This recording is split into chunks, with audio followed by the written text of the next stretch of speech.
세상 끝날에 일어날 징조는 사람의 미혹이다.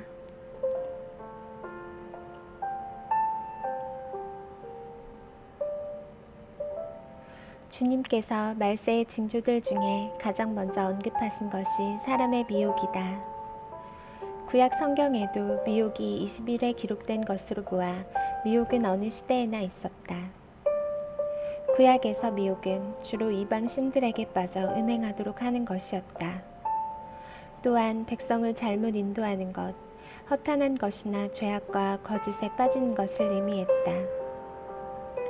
미혹이란 무엇에 홀려 정신을 차리지 못하는 것인데 사람을 그릇된 길로 인도하는 것을 말한다.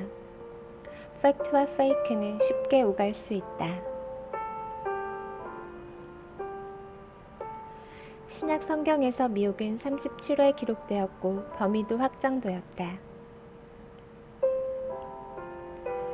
1. 요한계시록에서는 사탄이 만국을 미혹한다. 거짓 선지자는 짐승의 의상에게 경배하고 짐승의 표를 받으라 미혹한다. 단지 편이라는 명분 때문에 백신을 받는 현실을 감안하면 생존과 직결된 매매를 금지하게 되면 얼마나 파급 효과가 클지 상상하기 힘들다. 미스테리 음료는 복술로 만국을 미혹한다. 복술은 각종 사치하는 상품과 각종 더러운 콘텐츠들을 상징하는데 거의 모든 사람들이 그녀의 포도주에 취할 정도로 강력하다. 현대 인류가 무엇에 빠져 사는지 보면 이해할 수 있을 것이다. 2. 사도 요한은 적그리스도의 미혹을 언급했다. 요한은 당시에 출현한 이단들을 적그리스도에 비유하였다. 예수 그리스도를 부인하는 자들과 계명을 지키지 않는 신자들, 범죄를 옹호하는 자들이다. 사랑의 사도로 알려진 요한은 사랑과 불법이 결코 공존할 수 없다고 강조했다. 사랑이 식어지는 현상은 불법이 많아진 결과다.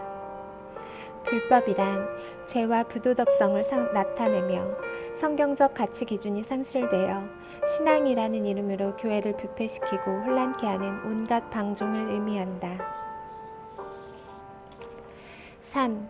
야고보와 베드로 사도가 언급한 미혹은 바른 길에서 떠나는 것을 묘사했다.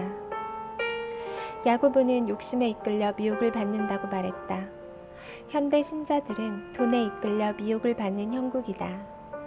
베드로 사도는 발람과 노아와 롯의 시대 사람들이 불법을 따라가는 미혹에 빠졌다고 진단했다. 신자들이 각종 미혹에 빠져 진리를 떠나는 현상은 모든 시대에 공통적으로 나타난다. 주님께서 마지막 징조로 미움과 불법이 증가할 것이라 언급하셨다.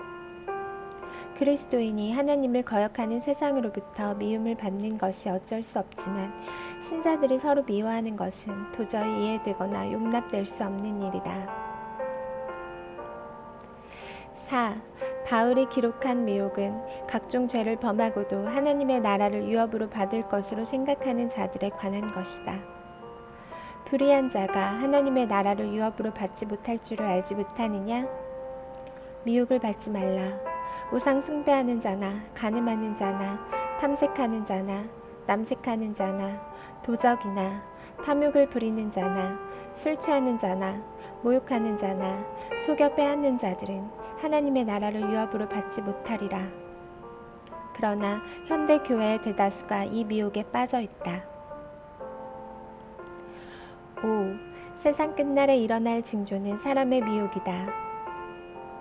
주의 임하심과 세상 끝에는 무슨 징조가 있사오리까? 너희가 사람의 미혹을 받지 않도록 주의하라. 소위 종말론을 두고 나타나는 잘못된 현상들이 있다. 이를 두고 서로 미혹이라고 한다. 가장 많이 회자되는 것은 극단적 종말론, 시한부 종말론이다. 그런데 여기에 함정이 있다. 주님이 오시는 날짜와 시간을 모른다는 전제는 모든 시대에 걸쳐 오른 진리다. 특정 날짜를 주장하는 것 때문에 교회 시대에 혼란을 준 사례도 여러 번 있었다. 더욱이 가정을 파괴하고 사회적 무리를 일으키면서 특정한 장소로 모이게 하는 일은 올바른 종말론이 아니다.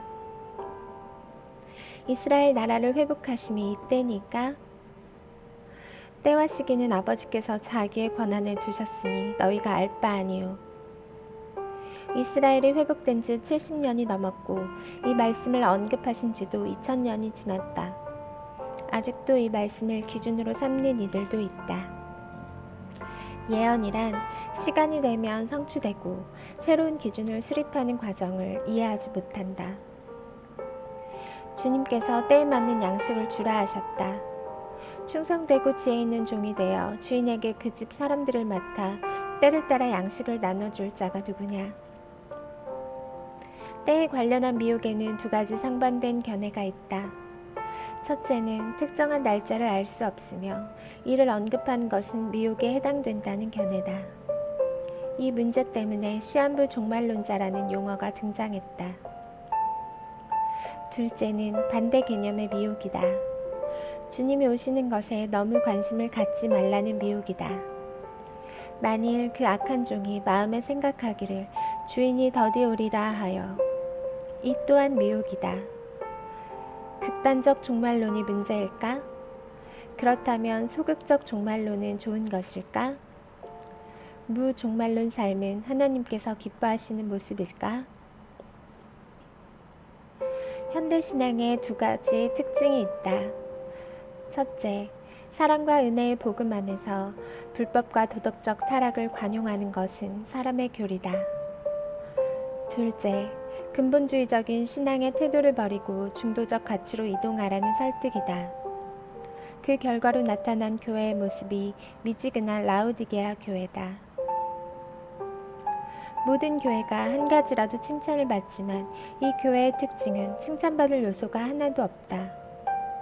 뿐만 아니라 행실이 죽은 사대교회도 더럽혀진 옷이라도 걸쳤지만 라우디게아는 벌거벗은 상태다. 예복을 입지 않았던 사람은 바깥 어두운 데에 내던졌다.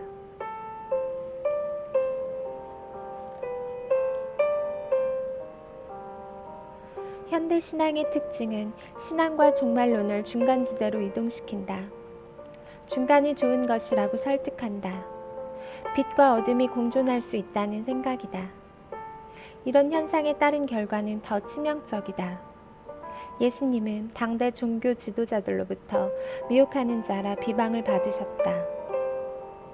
그러므로 미혹하는 자라 비방하는 자들이 오히려 틀릴 수 있다는 사실을 염두에 두어야 한다. 때와 시기는 무조건 모른다. 위험한 생각이다. 형제들아, 때와 시기에 관하여는 너희에게 쓸 것이 없음은 주의 날이 밤에 도둑같이 이를 줄을 너희 자신이 자세히 알기 때문이라. 그들이 평안하다 안전하다 할 그때에 임신한 여자에게 해산의 고통이 이름과 같이 멸망이 갑자기 그들에게 이르리니 결코 피하지 못하리라. 형제들아, 너희는 어둠에 있지 아니하매 그날이 도둑같이 너희에게 임하지 못하리니. 바울은 때와 시기를 자세히 알고 있다고 언급한다. 물론 그가 언급한 것이 정확한 날짜를 의미하지 않는다. 그는 또한 배교와 적그리스도가 먼저 나타날 것이라고 분별 기준을 제시하기도 했다. 그런데 왜 자신조차 파루시아를 기다렸을까? 우리가 소망 가운데 특정한 기간을 마음에 생각하고 기다리는 것조차 나무랄 수 없다. 그러므로 두 가지 모두 위험성이 있고 성급하게 결론 짓지 않아야 한다. 첫째, 파루시아가 멀었는데 가까이 왔다. 둘째, 파루시아가 임박했는데 아직 멀었다. 주님께서 이런 혼란을 예상하시고 때를 분간하라는 징조를 주셨다. 임박함과 지연의 문제가 서로 뒤섞여 있는 것을 보게 될 것이다. 그러므로 때와 시기는 정할 수 없지만 모든 징조를 종합하여 보고 때와 시기를 분간할 수는 있어야 한다. 지금 신부들을 깨우는 나팔 소리와 함께 무법한 자들도 은밀히 활동하고 있다. 그리스도와 적그리스도는 곧 예상할 수 없는 그때에 거의 동시에 모습을 드러낼 것이다. 지금 우리에게 필요한 것은 건강한 종말론과 적극적 종말론이다. 소극적 종말론이나 소극적 신앙이 필요한 것이 아니다. 잠자는 교회를 깨워야 할 때 더 깊은 잠에 빠지도록 해서는 안 될 것이다. 초림의 그리스도와 재림의 그리스도는 병행 구문을 이루고 있다. 당시 유력한 종교 지도자들이 그리스도를 거절한 것처럼 현대 유력한 종교 지도자들은 재림의 그리스도를 기다리지 않는다. 아무리 사랑이 많으시고 오래 기다리시는 주님이지만 계속 기다릴 수는 없을 것이다.